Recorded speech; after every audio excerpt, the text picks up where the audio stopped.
মোক মিয়াই ভাল পায়, দুখীয়া মিয়াই মোক ভাল পায় আৰু ছোৱালীবিলাকেতো মোক চব মিয়াৰ ছোৱালীয়ে ভাল পায়। আপোনাৰ বয়স কিমান?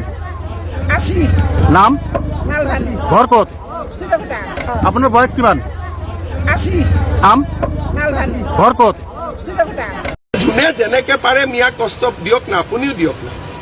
ৰিক্সাত উঠিলে 5 টকা ভাড়া হলে 4 টকা দিয়ে। কষ্ট খালেহে অসমৰ পৰা যাব। ৰাতিটো 9টাত গৈছিলে, মইতো কওঁ মিয়াক কষ্ট দিব ৰাতি 12টাতো যাওক ক'ৰবাত যাব খুজিলে। এইবিলাক কোনো ইছ্যু নহয়। হিমন্ত বিশ্ব শৰ্মা আৰু বিজেপিয়ে ডাইৰেক্ট মিয়াৰ এগেইনষ্টত আছে আৰু এইবিলাক আমাক ইছ্যু বুলি কৈ কি লাভ হ'ব? আমিতো কৈয়ে আছো, আমিতো লুকোৱা নাই, লুকাইছো নেকি? আগতে এইবিলাক মানে ভয় কৰিছিলে, অমুক এটা নটিচ হৈ গ'ল, অমুক হৈ গ'ল। এতিয়া ময়ে চবকে এনকাৰেজ কৰো যে কষ্ট দি থাকক। কষ্ট নিদিলে যোৱাকালি মই চাই আহিছো দুলীয়াজানো গৈ পালেগৈ। মোৰলে এইবিলাক দেখা পোৱাৰ পিছত যদি আপুনি মই মিয়া অসমীয়া কৰি থাকোঁ, তেনেহ'লে আপুনি মই প্ৰকৃততে এজন মূৰ্খ। আপোনাৰ মোৰ ইয়াত থকা মালখিনি শুকাই গৈছে। মানে ৰাজনীতিৰ বাবে মানুহ যে ইমান তললৈ যাব পাৰে, বিশ্বাস কৰক মোৰ দেখা পাই নিজকে লাজ লাগিছে।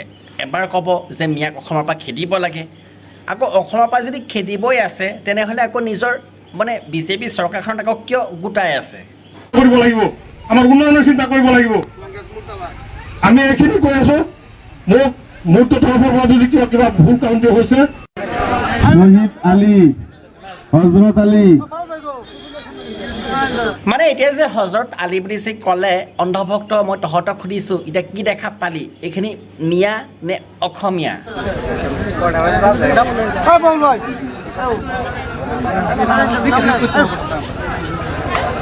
গণেশ দলৰ বুথ কমিটিৰ সদস্যসকল ইলিয়াছ আনচাৰী, সাইফুল ইছলাম, ইকৰামুল হক, আব্দুল সালাম, নেকিবুৰ ৰহমান, আবুল হাছিম। মানে মই এটা কথা বুজি পালোঁ, যিসকলে কংগ্ৰেছত আছে তেওঁলোক মিয়া আৰু যিসকল বিজেপিত আছে তেওঁলোক অসমীয়া, আৰু চাচা মামা এতিয়া মিয়াৰ পৰা ডাইৰেক্ট অসমীয়া হ'বলৈ গৈ আছে। এতিয়া অন্ধভক্ত কি কবি? কাৰণ তহঁতৰ মামাই যে তহঁতিটো অসমীয়া, আৰু অসমীয়া মানে তহঁতৰ এই বিজেপিত যে মামাই এতিয়া মিয়াখিনি ভৰাই ল'লে আৰু মিয়াখিনি এতিয়া অসমীয়া। এতিয়া কাক লৈকে তহঁতি ভিডিঅ' বনাবি মানে মিয়া অসমীয়া কৰি? সেইবাবে মই কওঁ যে ৰাজনীতিত মাথা মৰাতকৈ কিবা ভাল এটাত মাথাটো মাৰিবি, যাতে দুটকা ভালকৈ ইনকম কৰিব পাৰিবি, ঘৰত থকাখিনি সকলোৱে ভালকৈ খাব পাৰিব। অকল তহঁতি মিয়া অসমীয়া হিন্দু মুছলিম কৰি যে থাক,